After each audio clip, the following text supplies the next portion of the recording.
Познакомить с культурным наследием и богатой историей родного края. В Амгинском районе организован конкурс короткометражек о малой родине.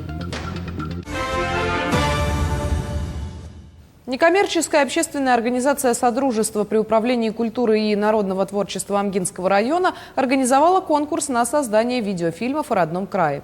Основная цель этого проекта – создание и выпуск видеофильмов в муниципальных образованиях Амгинского района, которые имеют познавательный характер для всех жителей республики. Такие видеофильмы могут познакомить людей с богатым культурным наследием, природными красотами и историей родного края.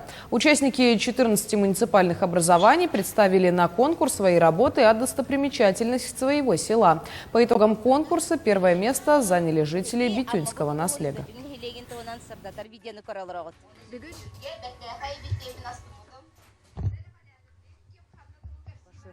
У нас появился такой подпроект «Моя-Амга». Это подпроект проекта «Сидим». Мы им дали свободу выбора, во-первых, и во-вторых, основной у нас критерий был это чтобы в современном формате. То есть как они смогут своими силами снять вот именно о культуре, о достопримечательностях, об истории своего наследия. То есть он такой имеет познавательный характер.